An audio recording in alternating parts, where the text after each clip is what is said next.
Khaled Nazar, né le 25 décembre 1937 au Douar Tlelt à Seriana, ex-pasteur, dans la wilaya de Betna, est de l'Algérie, dans une famille de 14 membres. La famille de Khaled Nazar tire ses racines de deux hameaux qui relèvent de la commune mixte d'Al-Qsar, Tahammamt, dénommée Lamtaras et les Clalettes.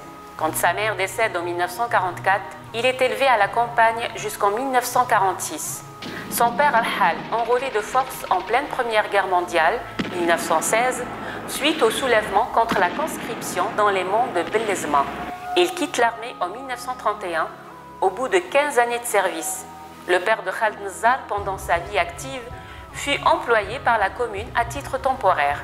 Il met à profit ses quelques connaissances de soins acquises dans l'armée pour venir en aide bénévolement aux villageois en ces temps difficiles de la colonisation. Khaled Nazar entre à l'école tardivement à l'âge de 8 ans. Entre-temps, il apprend une partie du Coran. Il fréquente l'école indigène, puis 2 années plus tard, avec quelques camarades, il change d'école et après 4 années d'études primaires, il réussit à passer l'examen de la 6e, appelé alors l'examen de la bourse. Ne pouvant rejoindre le collège de Betna, faute d'un minimum de moyens, Khaled Nazar est envoyé à l'école des enfants de troupe à Miliana, puis à Pléa, à charge pour lui de servir dans l'armée pendant 5 années à titre de compensation pour la gratuité de ses études. Sorti de Saint-Mexan avec le grade d'aspirant, il est affecté dans une unité de l'armée en Allemagne occupée. Dès cette date et en attente de papier pour rejoindre la LN, il milite activement à l'organisation civile du Front de Libération Nationale, OCFLN. Suite à sa désertion, la famille de Khaled Nazar subit de nombreux abus, tandis qu'il est condamné à 10 ans de prison ferme par contumace. Un avis de recherche sera placardé dans toutes les gendarmeries de France et d'Algérie. 6 juin, copie du PV. Nous, le Galet, magistrat militaire de 8e classe, juge d'instruction au tribunal militaire d'armée du quartier général du général commandant en chef des forces françaises en Allemagne, siégeant à Aspect 69002. Vu la procédure instruite, inculpé d'atteinte à la sûreté extérieure de l'État, suivant ordre d'informer numéro 369-106 du 21-8-1957 de Monsieur le général commandant en chef des FFA, contre les nommés Gnezia Abdelmalek, sous-lieutenant, Nazar Khaled, sous-lieutenant, Chiket Houssine, sergent, tous du 13e régiment, Zoubir Lakhdar, sergent, Hamadesh Moussa, caporal-chef, Boutelja Mohamed, tirailleur. Inculpé de participation en connaissance de cause à une entreprise de démoralisation de l'armée ayant pour but de nuire à la défense nationale. Déclarant qu'il y a lieu à poursuivre les nommés Abdesmet, SNP, Mohamed Ould Abdallah, Gnezia, Nazar, Chiket, Hamadesh, Boutelja et Semmah du chef de rébellion contre l'autorité de l'État et d'atteinte à l'intégrité du territoire national. Attendu que les faits sus énoncés constituent les crimes et délits prévus et réprimés par les articles 84 et 88 du Code pénal, vu les articles 163 et 176 du Code de justice militaire. Renvoyant les nommés Abdesmet, SNP, Mohamed Ould Abdallah, Gnezia, Nazar, Chikat, Hamadesh, Boutelja, Semmah et Zarzouri devant le tribunal militaire d'armée du quartier général du général commandant en chef des forces armées françaises en Allemagne pour y être jugé conformément aux lois. Signé Le Galet. Lors de sa désertion, il a comme compagnon le sous-lieutenant Gnezia Abdelmalek, le caporal-chef Hamadesh Moussa et le soldat Messoudi Rabah, tous recherchés pour leur activité au profit du FLN. C'est à Bonn, en Allemagne, où ils séjournent 3 jours, qu'ils obtiennent auprès du consulat tunisien des laissez-passer d'étudiants. Par train jusqu'à Rome, puis par avion jusqu'à Tunis, ils rejoignent l'école des cadres du KEF. Khaled Nazar reste à la formation pendant près de 8 mois, à l'école des cadres du KEF, puis celle des artificiers, près de Sayyid Sidi Youssef. Ces écoles, celles de Melleg, Doued El Meliz et les autres, ont énormément contribué à la formation des moudjahidines algériens. Le temps étant venu pour lui de rejoindre les unités de combat, il est affecté comme adjoint militaire de la zone 1 de la base de l'Est, puis successivement chef d'une compagnie lourde zonale pouvant assurer des appuis à 3 bataillons d'infanterie et chef du 25e bataillon jusqu'à l'indépendance. Tout au long des 5 années passées dans l'ALN et l'OCFLN, il servit dans la plaine d'Annaba, sur les réseaux barbelés et le lieu-dit Bec de Canard, où se dressent 3 crêtes inexpugnables que les Français appelaient ironiquement les 3 pucelles.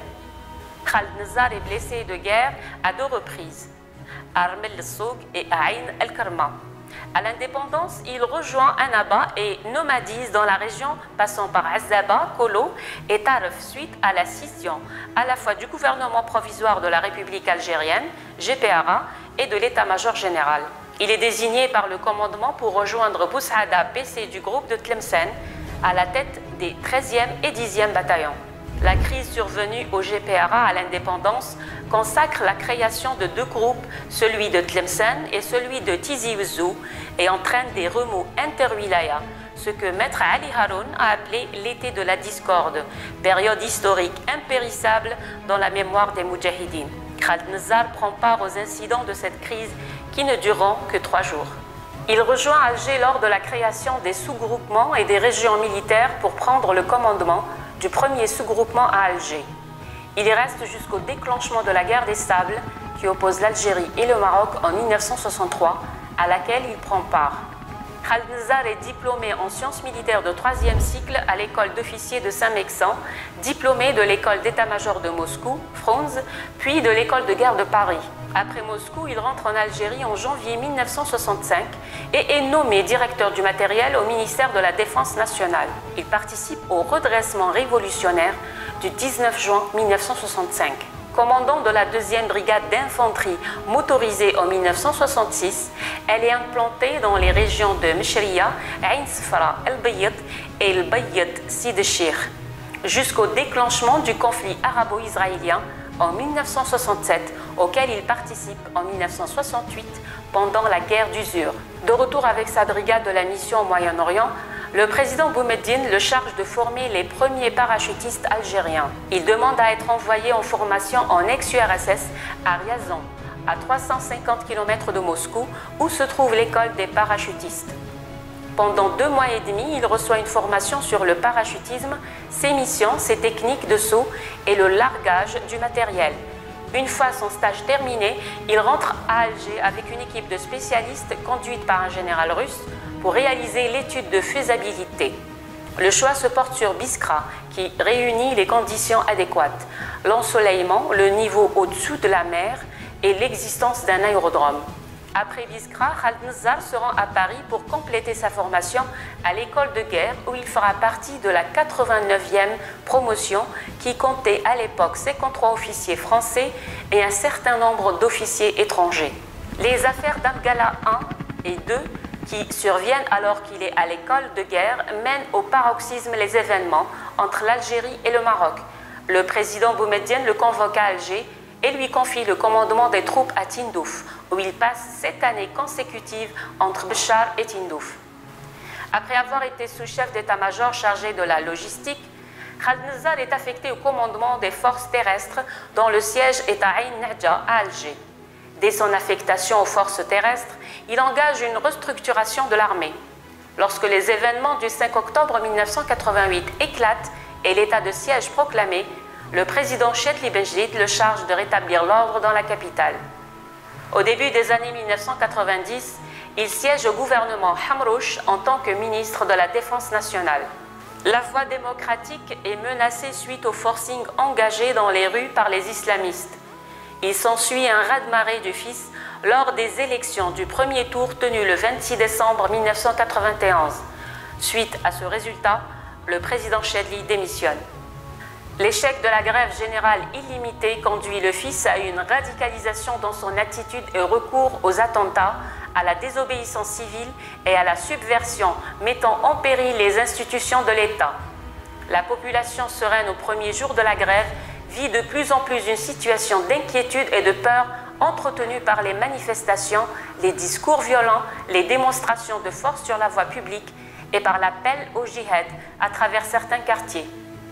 Inaccessible aux appels à la raison et à des considérations d'ordre patriotique ou démocratique, le Majlis Shura du fils ne contribuera ni au bon déroulement des élections ni à l'amélioration de la situation politique.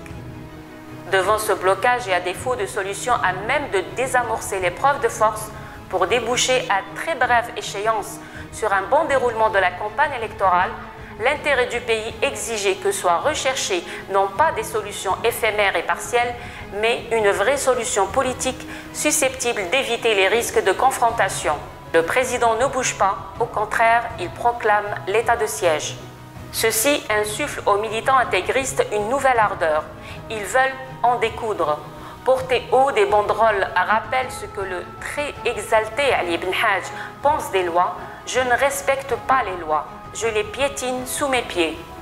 Yakhlef Shavati, un membre influent du parti extrémiste, déclare « L'avis de la majorité ne compte pas, de même qu'il ne revient pas à la loi de nous dicter le droit et la justice, car seule la loi divine nous dicte le chemin à suivre. Tous ceux qui ont pour mission de contraindre les gens à respecter la loi injuste, qu'ils soient une autorité exécutive, c'est-à-dire le gouvernement, les walis, préfets, la police, la gendarmerie et l'Assemblée nationale, participent tous à un même crime qui consiste à trahir Dieu et son prophète. La démission du président de la République en période de vacances de l'Assemblée pose un problème qui relève de la compétence exclusive du Conseil constitutionnel. Ce dernier se réunit le jour même et constate la vacance définitive de la présidence de la République. Sa décision est motivée par un certain nombre de considérants. Le Conseil constitutionnel, n'ayant pas désigné son président par intérim pendant 45 jours, statue autrement en confiant la responsabilité au Haut Conseil de sécurité, le HCS. Le 14 janvier 1992, le HCS crée le Haut Comité d'État, le HCE, dont Mohamed Boudiaf prend la tête. Khaled Nezzar en fait partie tout en restant au ministère de la Défense nationale qu'il quittera en juillet 1993. Il y reste sans poste jusqu'au moment où il prend officiellement sa retraite en 1995. En 2001, il crée une entreprise de télécommunications spécialisée dans la fourniture de solutions Internet pour les entreprises selon la technologie WiMAX. Le général Nezzar a publié plusieurs ouvrages. Mémoire du général Khaled Nezzar, échec à une régression programmée, édition Chihab, Alger, Publi Sud, Paris 2000. Récits de combat, édition Chihab, Alger 2001. Journal de guerre, édition Publi Sud et Médiane, Paris 2002. Le procès de Paris, édition Médiane, Paris 2003. Un mandat pour rien, édition APIC, Alger 2003, réédité par les éditions Chihab en 2019, sous un nouveau titre, Bouteflika, la faillite annoncée. L'arrêt du processus électoral, édition Marinour 2005.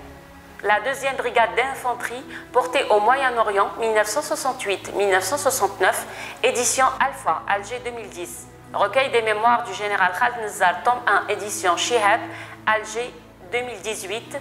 Recueil des mémoires du général Khaled Nezzar, tome 2, la même maison d'édition.